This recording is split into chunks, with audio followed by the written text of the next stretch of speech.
Chaos and Calm. And today, working with the Teddy Hewitt Project, we're bringing you a video just to give you a few ideas for this lockdown time. And today we're going to look at some messy play. The type of messy play today is chocolate slime. It's a messy play that smells absolutely amazing, and I think it feels incredible as well. Other people might not agree with me, but we'll see what you think. So this activity is really suitable across all age levels, all ability levels and development levels, and you can get something out of it regardless. I absolutely love messy play at my age and at my level and ability. I'm not quite sure what that is really, but just to give you an idea, a child with lots of mobility needs or sensory impairments will get an awful lot out, because there's a sense of smell and a sense of touch. Just the fact that it's open-ended and there's no expectation is a wonderful thing with messy play. You can really extend it as well, and I'll be talking a bit about that after I've shown you how to make it. So the ingredients that we need are corn flour, cocoa powder, and any types at all are fine, and these are really cheap in any supermarket, and also some coconut milk. These come in tins or you can get cartons. If it comes in a tin, just be aware it might be solid, so you need to give it a really good shake, or once you empty it out, you can give it a whisk and it'll be fine.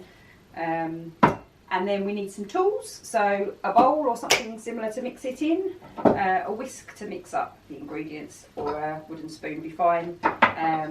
A tablespoon is kind of handy, but again, it's not an exact science, so you really don't need to worry about quantities hugely. And I'm using a cup to measure. You could use the proper American measuring cups, but as I said, just a normal mug will be fine. Okay, so as you can see, I've got all my ingredients laid out here. Just to let you know, the coconut milk is better if it's warmed up. It just helps when you're mixing it up, and it mixes better together. So this has already been warmed 10-20 seconds in the microwave, or you could do it in a saucepan, whatever works for you. So I'm going to start off with the corn flour. This can be really messy, and it can fly everywhere if you're not careful. I'm going to spoon it into a cup, and you want about half a cup full, and as I said, it really isn't an exact science. So I'm going to do about half a cup of my corn flour, which is in there. I'm going to tip it into my bowl, make a little cloud of dust. This is also something that you can get your children involved with the actual making. If you think that's something they'd enjoy, you could also do it just all yourself, and just give them the end product.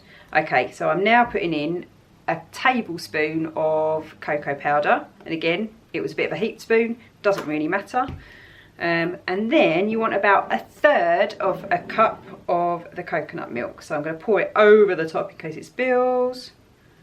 Roughly 1/3, and you might give or take a bit. So I'm going to pour it in. No, actually I'm not going to pour it in. First of all, I'm going to mix them together. Nearly forgot there, sorry. So just mix the two ingredients together.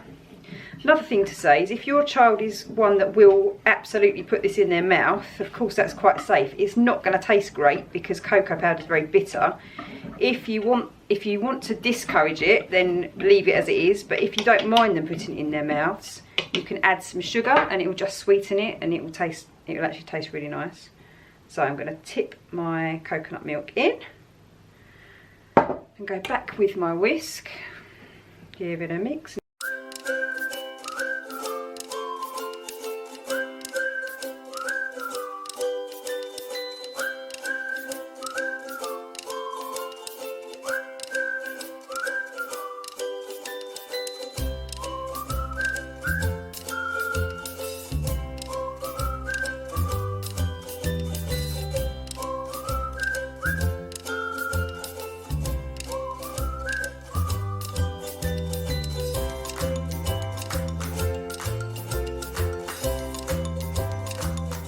Okay, so we've got our wonderful chocolate goop here.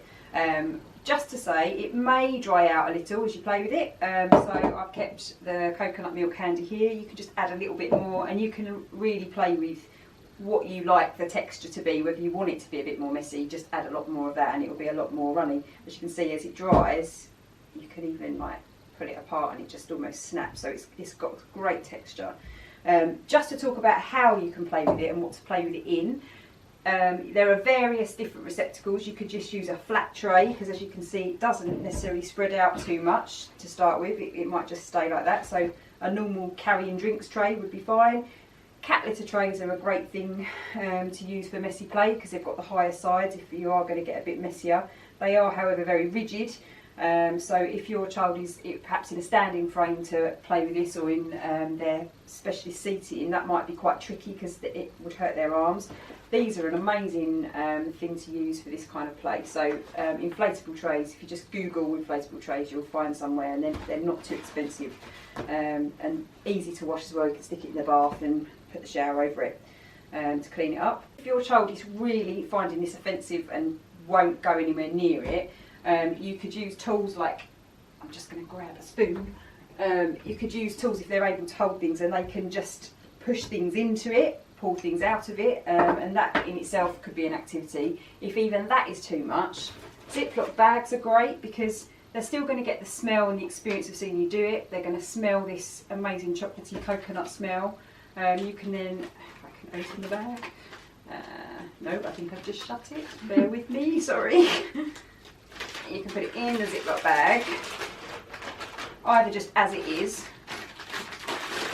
get the air out first, that's it, and then it's just really, again, it feels great, and you can see if you can squidge it all along. You could put other things into it so that as they're pushing it, they're getting a different texture, something like some goggly eyes, which would look quite fun in there, or you could add things like marshmallows or harder things like chickpeas or something like that.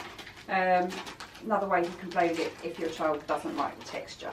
So, then going to the other end of the spectrum, if your child, get that all out there, really enjoys imaginative play, you could double the quantity, so you've got a load more of it, or triple the quantity. Have it all in a tray, or whatever you're going to put it in. I'm going to put it on the table so you can see, because I'm guessing that you won't see it very well there. You could make a farm. You could have your animals in it, stick them in like that, and they're all at the farm. You could use it as part of a story, so something like the bear hunt would be brilliant. When they go in the mud, you could get a little shoe and as they're going through the squirchy mud. You've got some sticks, so it could be part of the woods. You could create a scene like that. You could drive digger trucks and dumper trucks and things through it and see if you could dig with it.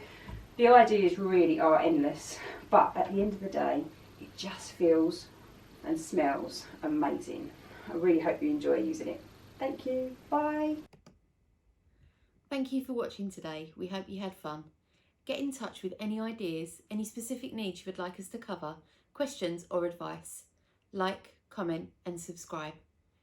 Hit the notification bell so you don't miss out on all the fun to come.